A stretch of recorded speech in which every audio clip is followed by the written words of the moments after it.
Bueno, no hay duda, ¿verdad?, de que este es un tiempo un tanto irregular. Sin embargo, tampoco hay dudas de que esta no es la primera vez que la iglesia o el mundo vive situaciones, no de este tipo, peores que esta, mucho peores que esta realmente. Y eso quizás nos permita a nosotros reflexionar un poco en estos días y profundizar nuestra meditación acerca de Dios. Nosotros iniciamos la semana pasada una nueva serie que titulamos Viviendo con una perspectiva eterna, y dijimos que la serie estaba basada en la primera epístola de Pedro a un grupo de personas que estaban esparcidas por 5 provincias: Ponto, Galacia, Capadocia, Asia y Bitinia. Mencionamos cómo esas provincias estaban situadas en el noreste de lo que hoy es Turquía, que formaba parte del Imperio Romano. Y en el mensaje anterior apenas pudimos cubrir los primeros 2 versículos, los versículos de introducción, donde Pedro se identifica como el autor de la carta, donde al mismo tiempo Pedro nos identifica la audiencia, aquellos a quienes él había estado o le estaba enviando la carta, como ya mencionamos, e incluso dijimos que el texto clave de toda la epístola se encontraba en el versículo 6 y el versículo 7 del capítulo primero, del capítulo número 1, que es justamente la parte que estaríamos cubriendo hoy. El tema, en sentido general, el énfasis que Pedro quiere hacer en esta carta tiene que ver con el sufrimiento, la necesidad del mismo y el propósito que Dios tiene en la tribulación, y de eso estaremos hablando un poco más adelante. Yo creo que no es un secreto para aquellos que conocen la historia de la iglesia que a lo largo de esa historia, cuando la iglesia ha vivido momentos sin dificultades, sin desafíos, sin grandes retos, lamentablemente esa iglesia ha terminado acomodándose y se ha adaptado a las formas del mundo, de tal forma que a la iglesia no le conviene vivir sin obstáculos que vencer, porque cuando eso ha ocurrido, la iglesia invariablemente, no a veces, invariablemente ha terminado mundanalizándose. Es más fácil vivir sin tener que luchar y oponernos a las corrientes del mundo y como adoptar su forma que vivir en una constante lucha o caminando en vía contraria. Pero la realidad de la historia es que cuando la iglesia ha hecho eso, ha pagado un alto precio. La mejor historia bíblica para ilustrar lo que estoy diciendo es la historia del libro de los Jueces. Dios le advirtió, les ordenó al pueblo hebreo que cuando entrara a la tierra prometida había una obligatoriedad de poder desplazar a las tribus paganas que estaban allí, y sin embargo, justamente por lo que representaba la lucha, el costo, el precio de tener que hacer eso, ellos terminaron pues adaptándose y viviendo entre ellos. Y eso fue lo que pasó con el paso del tiempo, que ellos vivieron en medio de ellos, luciendo como ellos, divirtiéndose como ellos, luciendo como ellos, sexualizándose como ellos, y al final ni el pueblo hebreo representó una amenaza para las tribus paganas, ni las tribus paganas representaron una amenaza para el pueblo hebreo, aparentemente. Lamentablemente la gente, el pueblo, la iglesia olvida su historia. Ayer yo leí una historia que me alarmó. Las Naciones Unidas oficialmente declararon que la religión, y en particular la religión cristiana, es enemiga de los derechos humanos. Eso es una de las más grandes mentiras que tal organización haya podido hacer pública. Y no solamente es una de las más grandes mentiras, representa una ignorancia completa de la historia de la iglesia cristiana. Si hay algo que la iglesia cristiana ha hecho a lo largo de los siglos es defender a las minorías. Fue la iglesia cristiana que se opuso al infanticidio en Roma. Fue la iglesia cristiana que se opuso, o miembros de la iglesia cristiana que se opusieron a la lucha de los gladiadores, donde estas personas luchaban para matarse unos con otros. fue la iglesia o miembros de la iglesia cristiana que lucharon en Inglaterra para terminar con la esclavitud. La iglesia se ha opuesto a la violencia de género. La iglesia cristiana ha pagado un alto precio a lo largo de los 5 continentes y a lo largo de todos los siglos por oponerse a regímenes totalitarios, incluyendo hasta el día de hoy. ¿Cómo se le ocurre a las Naciones Unidas hacer una declaración de tal naturaleza? Pero hay una sola razón para hacer eso. La razón por la que estoy haciendo esto en la introducción es para que nosotros podamos ver que a la luz de lo que Pedro tiene que decirnos hoy, nosotros estamos viviendo tiempos donde se hace necesario que entendamos que la iglesia tendrá que adoptar o abrazar su responsabilidad y enfrentar las diferentes dificultades que ya están entre nosotros. La razón por la que las Naciones Unidas han hecho tal declaración es simplemente porque la iglesia se ha opuesto vehementemente en nuestros días a la imposición desde el sector de poder sobre sus ciudadanos de valores o de antivalores que no solamente son contrarios a nuestra fe, sino que son contrarios al florecimiento humano y que la historia de Occidente está ahí para probarlo. Esa es la razón. Nosotros no tenemos ninguna dificultad en que cada persona de manera individual elija el estilo de vida que quiera llevar. Esa es su elección. Lo que la Iglesia de Cristo hoy en día está luchando es en contra de la imposición gubernamental de una revolución sexual y de un control de la natalidad que realmente corresponde a cada quien decidir y vivir. Y de nuevo, yo menciono eso porque no solamente tenemos hoy en día la amenaza de la pandemia del coronavirus que nosotros tenemos que enfrentar, sino que tenemos también una oposición de partes de sectores de poder que amenazan la sobrevivencia de la iglesia y por tanto tenemos que estar conscientes de cuál es nuestra responsabilidad y al mismo tiempo saber que este es nuestro tiempo para brillar como luminares en medio de una generación torcida y perversa. La iglesia necesita mostrar un alto grado de responsabilidad, de civismo, de cuidado del prójimo, un alto grado de mansedumbre, de humildad y al mismo tiempo de valor. Con eso, como introducción, yo quisiera leer el texto de hoy, que corresponde desde el versículo 3 al versículo 9 de la primera carta de Pedro, pero para conectar con el mensaje anterior estaremos leyendo desde el versículo 1. Y esto es lo que dice el texto. Pedro, apóstol de Jesucristo, a los expatriados de la dispersión en el Ponto, Galacia, Capadocia, Asia y Bitinia, elegidos según el previo conocimiento de Dios Padre, por la obra santificadora del Espíritu, para obedecer a Jesucristo y ser rociado con su sangre, que la gracia y la paz sean multiplicadas.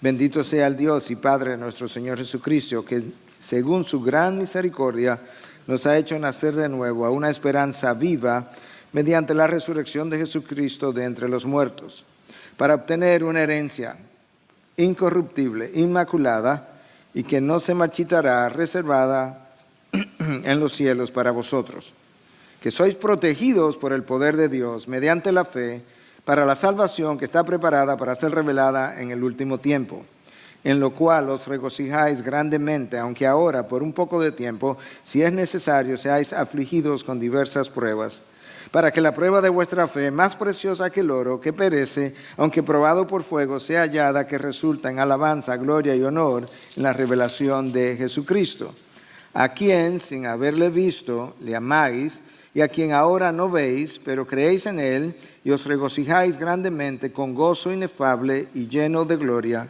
obteniendo como resultado de vuestra fe la salvación de vuestras almas. Ese es el texto de hoy. Pedro comienza y se identifica como autor de la carta. Pedro sigue, identifica la audiencia, como ya dijimos, este grupo de personas dispersas, ¿verdad?, que han sido expatriadas, han sido expulsadas de Jerusalén. Y tú tienes a alguien que está familiarizado con la oposición, tú tienes a alguien que está familiarizado con la persecución, por lo que sabemos de la historia del libro de los Hechos. Es alguien que estaba familiarizado con la dificultad, con la carencia. Y él está pensando en un grupo de personas, de hermanos, que probablemente están o van a estar en medio de situaciones similares y él quiere prepararlos para saber cómo enfrentar dichas circunstancias. Y es interesante ver cómo Pedro no comienza hablándole del tema directamente, sino que él comienza hablándole de Dios, y al hablarle de Dios, le habla del Dios Trino. Le habla de Dios Padre, quien nos ha elegido desde antes de la fundación del mundo. Le habla del Espíritu Santo, por medio de quien nosotros estamos siendo santificados. Le habla del Hijo, quien nos roció con su sangre, nos lavó de pecados. Sin embargo, la intención primaria de Pedro es poder fortalecer la fe de estos hermanos a los cuales ya hicimos alusión y ayudarles a ellos a entender cuál es el beneficio de la aflicción, del dolor, del sufrimiento en la vida cristiana. Pero comienza con Dios. Pero está consciente que una fe superficial refleja una vida cristiana sin dificultades. Pedro conoce que una fe que suena mejor en palabras que lo que luce en hechos es el fruto de un cristiano que no ha pasado por el desierto. Pedro sabe que un cristiano que todavía exhibe mucho característica del hombre viejo es alguien o que no ha pasado por el desierto o que pasó por el desierto quejándose, como hizo el pueblo judío por 40 años de travesía. Y yo creo que eso es una buena forma de introducir el mensaje, porque vamos a comenzar a ver a partir del versículo 3, que fue donde nos quedamos la semana anterior, para que podamos ver el propósito de la tribulación en el refinamiento de nuestra fe. Pero como les dije, Pedro no comienza con el sufrimiento y el dolor y su propósito y su necesidad. Pedro comienza con Dios. Escucha, versículo 3, bendito sea el Dios y Padre de nuestro Señor Jesucristo. El judío del Antiguo Testamento estaba muy familiarizado con esa fórmula de bendecir a Dios. De hecho, en las sinagogas había una oración conocida como las 18 bendiciones. Esa oración se recitaba, se repetía 3 veces al día. Y cada petición o cada oración de esas 18 terminaba con la frase, bendito sea el Señor. De manera que 54 veces al día en cada sinagoga se oía una frase como esta, bendito sea el Señor. 7 días a la semana, 365 días al año. De forma que cuando Pedro le escribe a estos expatriados, un grupo de los cuales eran judíos, ellos estaban muy familiarizados con la idea de bendecir a Dios. Normalmente es Dios quien nos bendice a nosotros, pero hay una forma como nosotros bendecimos el nombre de Dios, no tanto su persona, pero sí su nombre, y es en la forma en que nosotros le honramos, le glorificamos, le atribuimos a Él todo el honor, toda la gloria, todo el crédito. Es una manera de nosotros darle gracias a nuestro Dios por lo que Él ha hecho en nosotros. Y es una forma de decirle a Dios, no importa la circunstancia en la que nosotros estamos, sabemos que tú estás obrando algo que escapa a mi conocimiento.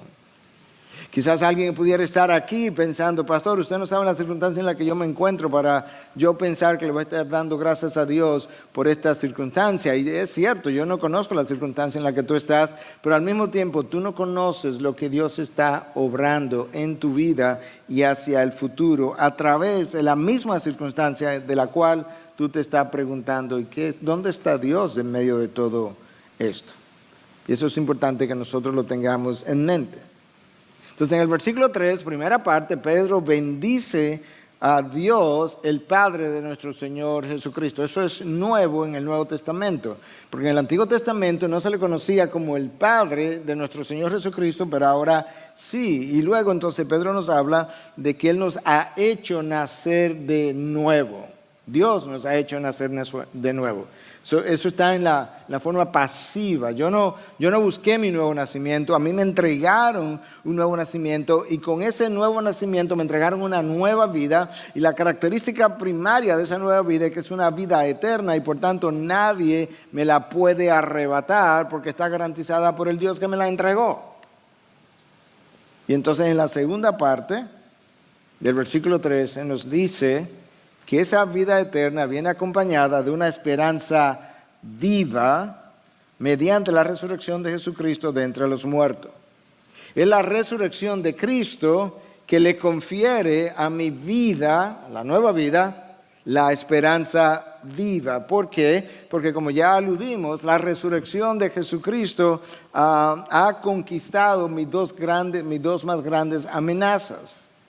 La amenaza del pecado que me condena y la amenaza de la muerte que ya no me puede atemorizar. Cuando el cristiano vuelve a sentirse condenado por su pecado, más que sentir o ver el dedo de Dios apuntándole, él está sintiendo una de dos cosas o ambas cosas. Él está sintiendo a Satanás que usa el pecado para hacerle sentir condenado, o está sintiendo el peso de la mano de Dios, que puede ser bien pesada, valga la redundancia, pero que representa su bondad, que es la que te lleva al arrepentimiento, como dice Pablo en Romanos capítulo 2. De manera que más que la condenación de Dios para el cristiano, él siente un peso que es real, que puede sentirse casi que me aplasta, pero eso es parte de la bondad de Dios que está tratando de llamarte de regreso al camino, y por eso es que Pedro está diciendo que nosotros tenemos una esperanza viva mediante la resurrección que apunta a la victoria sobre el pecado y sobre la muerte, mis dos grandes amenazas. Y en el versículo 4 entonces Pedro les habla de que para esos que somos hijos de Dios se nos tiene reservada una herencia incorruptible, inmaculada y que no se marchitará y que está reservada en los cielos para nosotros. Una herencia inmaculada, incorruptible, que está reservada. Eso es congruente con lo que Pablo le dice a los corintios cuando les habla de que ojos humanos no han visto y oídos no han oído lo que Dios nos ha preparado para los que le aman. Ahora nota cómo la herencia está siendo guardada, pero no solamente la herencia está siendo guardada, de acuerdo al versículo 5, los que vamos a heredar la herencia estamos siendo protegidos también. Escúchalo, versículo 5, protegidos por el poder de Dios mediante la fe para la salvación que está preparada para ser revelada en el último tiempo. Dos cosas están siendo guardadas. Una, la herencia que me espera adelante. Y dos, los receptores de la herencia también están siendo preservados. Si Dios no preserva ambas cosas, pues como que no me serviría de mucho. Porque si la herencia no está siendo guardada, ¿quién sabe si cuando yo llegue la voy a recibir? Si la herencia es guardada, pero yo no soy preservado, pues ¿quién sabe si voy a llegar? Pero Pedro quiere que nosotros entendamos que ambas cosas están siendo preservadas por el poder de Dios. Sin embargo, en el interín tendremos que enfrentar diferentes tipos de pruebas. Y eso es algo de lo que Pedro quiere que tú y yo estemos conscientes. Tanto así que en el versículo 6 y 7, escucha lo que él nos dice. En lo cual os regocijáis grandemente, aunque ahora por un poco de tiempo, si es necesario, alguna traducción nos dice como es necesario, seáis afligidos en diversas pruebas, para que la prueba de vuestra fe, más preciosa que el oro que perece, aunque probado por fuego, sea hallada, que resulte en alabanza, gloria y honor en la revelación de Jesucristo. Lo que Pedro hace ahora es que nos ayuda a poner la prueba en perspectiva. Cuando nuestras pruebas son comparadas con la eternidad venidera, ellas parecen pasajeras. Y por eso Pedro habla de aunque por poco tiempo. Quizás sean años, pero al lado de la eternidad es poco tiempo. En segundo lugar, Pedro nos habla de que seremos afligidos por diversas pruebas.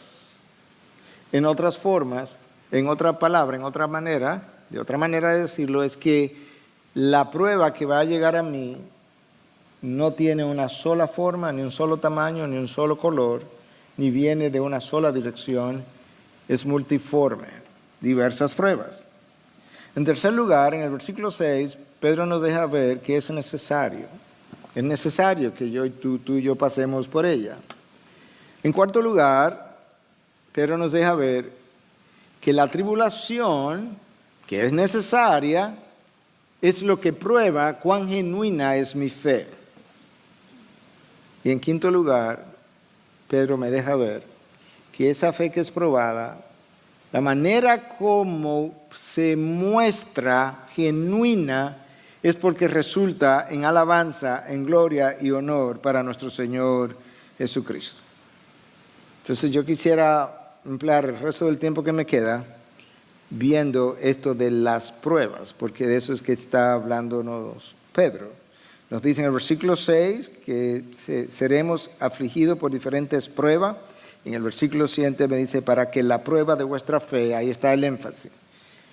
La palabra que es usada ahí o traducida como prueba, en el versículo 6 es peirasmos, y es una palabra que tiene que ver con la prueba de la fidelidad, la integridad, la virtud y la constancia de una persona. Hay pruebas que llegan a mí de parte de Dios con la intencionalidad de probar, no para Dios que ya Él conoce, sino de probarme a mí mismo y de probar a otros quizás la integridad, la virtud y la constancia de mi persona y de mi carácter. De acuerdo al lenguaje original, es un tipo de prueba que me incita a pecar. Y que me incita a pecar de dos maneras. Dios no te está provocando a pecar, Dios simplemente está permitiéndolo. Me incita a pecar o desde adentro, de acuerdo a mis deseos pecaminosos, o me incita a pecar desde afuera, como le ocurrió a Adán y Eva en el huerto, por lo que se me ofrece. Y eso es importante porque esa prueba va a probar nuestro compromiso con Cristo, que puede ser incondicional o puede ser temporal. Puede ser temporal porque quizás yo he manifestado mi fe hasta el momento en que yo me siento en peligro. Hasta el momento en que yo determino, evalúo, sumo, resto, divido y multiplico, como dicen, y calculo que el precio que se me está pidiendo pagar es más de lo que yo estaba dispuesto a pagar en el primer lugar. Es ese tipo de prueba que separa a los verdaderos creyentes de los aparentes creyentes. Es el tipo de prueba que separa a los genuinos de los hipócritas. Es ese tipo de prueba que separa a los aprobados de los aprovechados. Es un tipo de prueba que muestra hasta dónde yo estoy comprometido con el Señor. Dios conoce la respuesta a esa pregunta. Dios conoce nuestras acciones, Dios conoce nuestras motivaciones, Dios conoce también nuestras intenciones. De hecho, Dios conoce cosas de mí que yo no conozco. Esa es la razón por la que, y usted ha oído este versículo múltiples veces desde este púlpito, por la que Dios le dijo al pueblo hebreo, yo te saqué al desierto para humillarte, para probarte y para saber lo que había en tu corazón. No es para yo saber lo que había en tu corazón, es para tú saber lo que había en tu corazón. Dios conocía el corazón del pueblo judío. Pero Él permite la prueba para que tú puedas ver cosas de ti que tú no creías o no te creías capaz o de hacer, o no te creías capaz de ser lo que Dios te ha mostrado que eras o eres. Y quizás una pregunta de evaluación y de introspección es, en el último año, en los últimos 2 años, en los últimos 3 años, en los últimos 3 meses, en el día de ayer? ¿Qué Dios permitió en tu vida y qué salió de ti que tú realmente no sabías, no conocía o no creía que estaba allí? Cuando yo paso revista a mi vida de fe, sin lugar a duda que Dios ha tomado momentos, ocasiones para mostrarme cosas que yo no conocía. Aarón no conocía que él tenía un espíritu tan idólatra como para que días después de haber salido de Egipto, él estuviera haciendo un cordero de oro. Job no sabía que en él, a pesar de haber sido declarado un hombre impecable, blameless, dice la versión en inglés, sin tacha, que en él se escondía un espíritu de orgullo en cuanto a su integridad. David no sabía que en él se escondía un espíritu de lujuria y de hipocresía. Pedro no sabía que en su interior se escondía un espíritu de mentira y de temor a los hombres y de necesidad de aprobación de los hombres, que lo hace luego ni siquiera querer juntarse con los gentiles, a pesar de la visión que él había recibido de que ya los gentiles formaban parte del pueblo de Dios. La pregunta es, a lo largo de las pruebas que Dios ha permitido en tu vida, ¿qué Dios ha sacado de ti? ¿O qué Dios ha querido sacar de ti, que tú has podido reconocer? ¿O qué Dios ha tratado de mostrarte a ti o a mí y que yo todavía estoy negando que realmente o estaban ahí o continúan ahí? Entonces es un tipo de prueba que hace eso. Y esa es la palabra, peirasmos o peirasmos. Una prueba como que me tienta a ser seducido por el pecado desde adentro o desde afuera. Pero en el próximo versículo hay otra palabra que es traducido como prueba también, el versículo 7, que es la palabra dokimión, para que la prueba de vuestra fe, más preciosa que el oro que perece, aunque probado por fuego, sea hallada, que resulte en alabanza, gloria y honor en la revelación de Jesucristo. La palabra dokimión viene de la palabra dokimazo, y creo que en una ocasión hablamos un poco acerca de esto y la manera como los metales eran probados en el pasado era a través del fuego, y se hablaba de ese dokimazo, el instrumento a través del cual algo era probado. Y Dios nos está diciendo, o Pedro nos está diciendo, y Dios inspirando a Pedro, que a través de esta prueba, la fe, a través del fuego, está siendo probada. Escuche cómo la Nueva Traducción Viviente lo traduce. Estas pruebas demostrarán que su fe es auténtica. Está siendo probada de la misma manera que el fuego prueba y purifica el oro.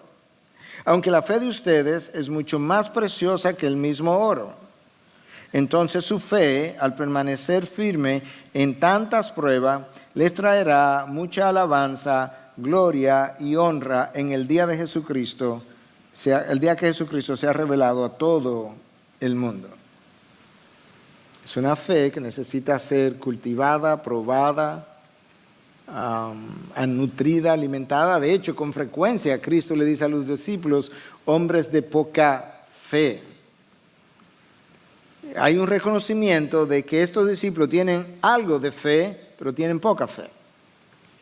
Pero yo creo que cuando Cristo habló de poca fe, no solamente se estaba refiriendo a la cantidad de fe, sino que se estaba refiriendo a la calidad de la fe que ellos poseían. Y nosotros fuimos llamados a caminar por fe y no por vista. Esa no es la forma como a nosotros nos gusta caminar. Nosotros queremos respuestas y Dios quiere confianza en Él. Nosotros queremos entender y Dios quiere que yo le crea. Nosotros quisiéramos resultados.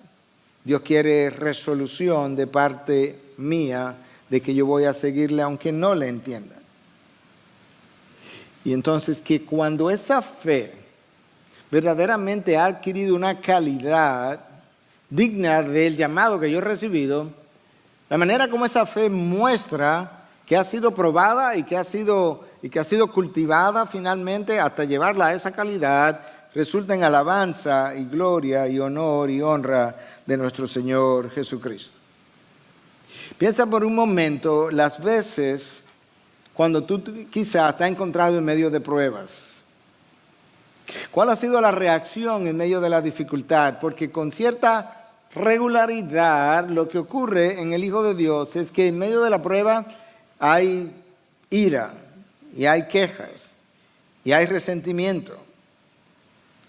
Y cuando eso ocurre, nosotros estamos dando evidencia de que nuestra vida de fe no ha alcanzado la altura que Dios quiere darle.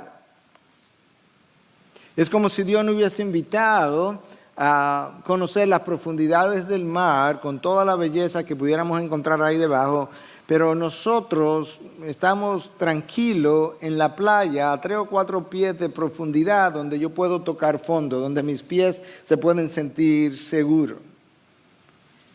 Y lamentablemente muchos decimos que hemos creído, pero verdaderamente no sabemos si hemos creído porque la fe que tenemos no ha sido probada. Y ahora entonces en medio de la fe, como decíamos en una ocasión, o en medio de la prueba, Dios me muestra si mi fe es una de convicción o mi fe es una más bien de asociación. Cuando hablamos de una fe de asociación implica que quizás crecimos en un hogar evangélico, fuimos a una iglesia evangélica, fuimos bautizados en una iglesia evangélica, fuimos casados en una iglesia evangélica, recibimos consejería en una iglesia evangélica, fuimos a funerales evangélicos y con eso yo llegué a creer que verdaderamente yo tengo una fe genuina. En medio de la dificultad, muchas veces yo comienzo a dudar de ese Dios. Y Dios comienza a mostrarme hasta dónde llega mi grado de compromiso. Y muchas veces Dios no solamente me muestra a mí cuán genuina es mi fe, sino que también muestra al cuerpo de Cristo qué tan genuina es la fe de este o de aquel o aún del pastor de la iglesia. A veces la asociación, una fe por asociación, es con un grupo de amigos. Llegué a este lugar, me mudé a un nuevo lugar, me mudé a una nueva nación, conocí a un grupo de amigos y de repente yo comienzo a asociarme con amigos que son evangélicos, voy a las actividades evangélicas, a su iglesia evangélica, o me casé con una esposa evangélica, me casé con un esposo evangélico, le acompaño a la iglesia y yo pienso que tengo una fe genuina y verdadera. Pero cuando la fe es probada, de repente descubrimos que no había profundidad ni había calidad en esa fe.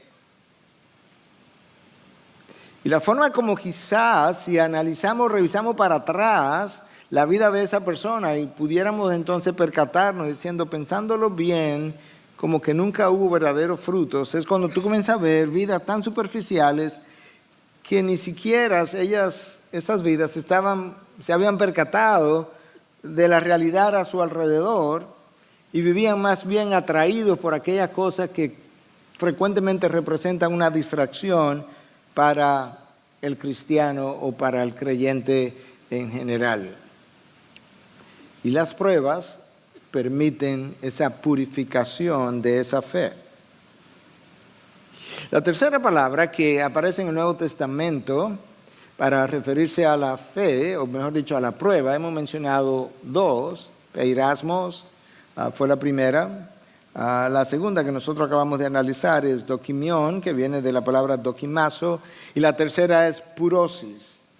La palabra aparece también en esta epístola, pero más adelante, en el capítulo 4, versículo 12, dice, amados, no os sorprendáis del fuego de prueba, ahí está la palabra, que en medio de vosotros ha venido para probaros como si alguna cosa extraña os estuviera aconteciendo.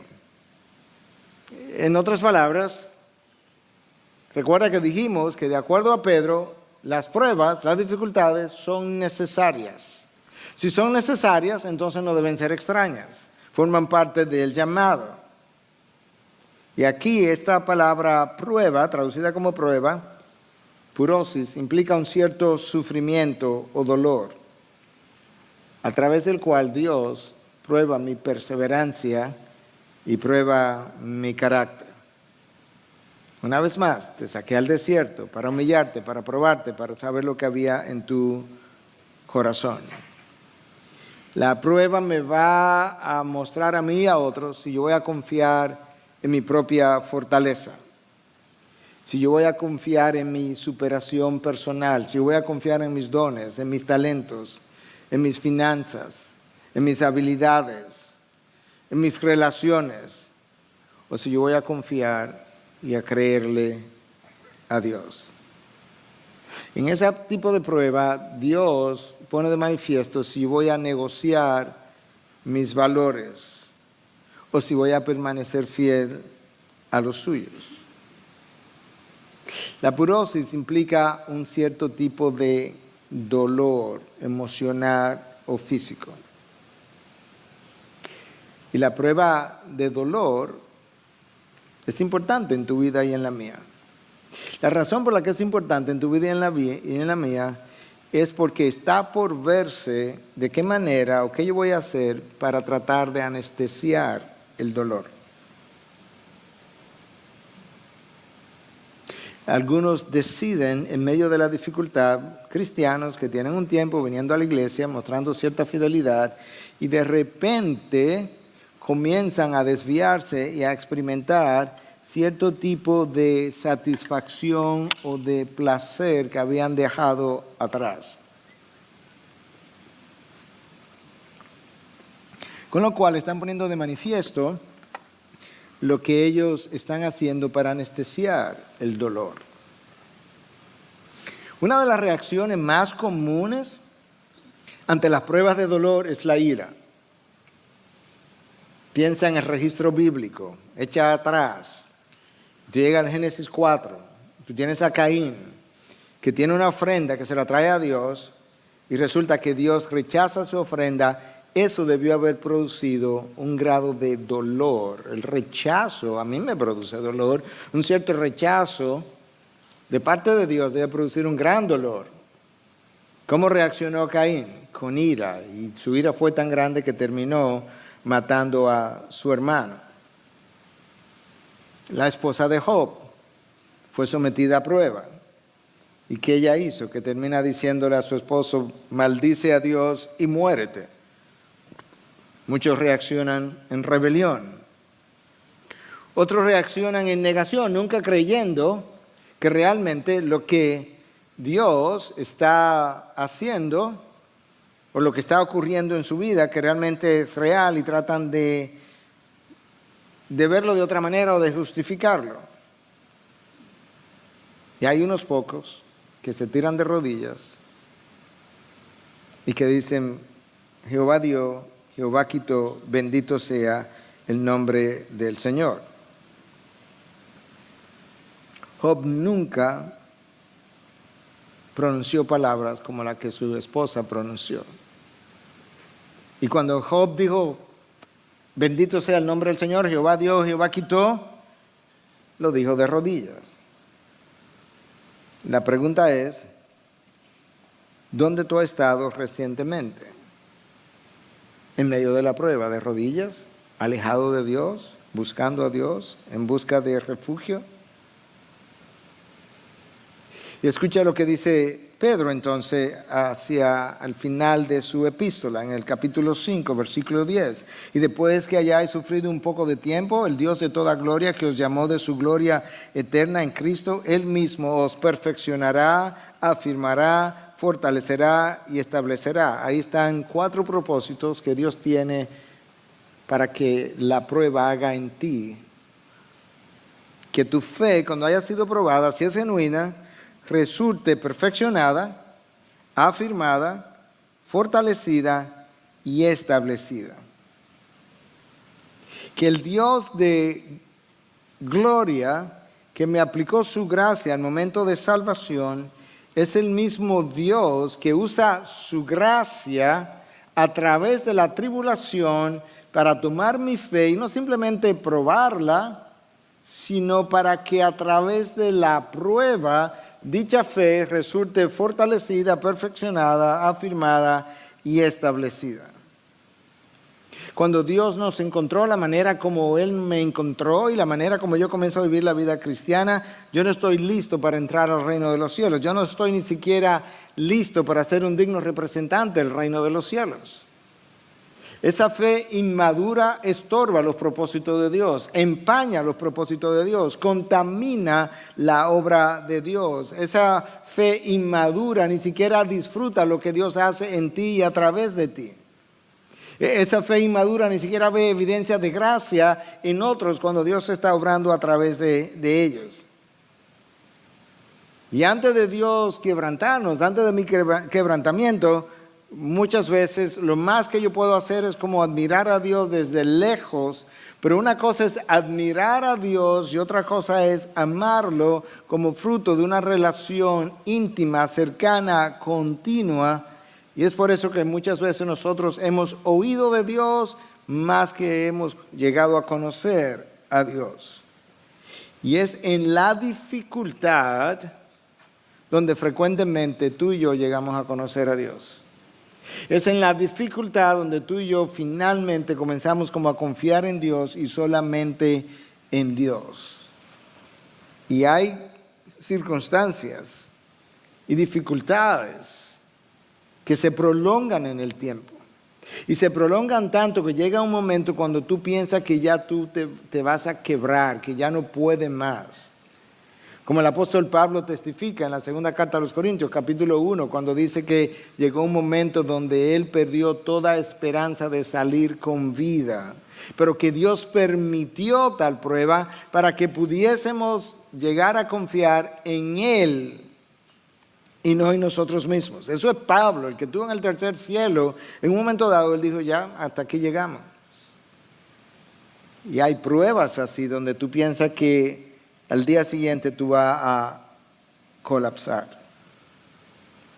Pero en la prueba lo que muchas veces Dios está haciendo, Él está tratando de quebrar, no a su hijo. Él está tratando de quebrar algo, pero no eres tú. Él está tratando de quebrar tus fortalezas. Él está tratando de quebrar aquellas cosas en las que yo confío. Aquellas cosas que son familiares y que me dan confianza, que me dan seguridad. Aquellas cosas en las que yo he puesto mis manos porque yo la puedo manejar o manipular. Él está tratando de quebrar aquellas cosas que en el pasado me dieron resultado, pero que no tenían nada que ver con Él. De manera que es un proceso de quebrantamiento, pero el quebrantamiento no es de una persona que es su hijo, es el quebrantamiento de cosas que compiten con lo que es mi relación con Él. Y al final entonces de la prueba, tú eres alguien mucho más fuerte en Él, más que fuerte en tus fortalezas. Eso es lo que Dios está haciendo. Por eso es que 1 Pedro 5:10 dice que al final Él nos perfeccionará, nos afirmará, nos fortalecerá, nos establecerá. Yo te mencioné en una ocasión que Tozer decía que él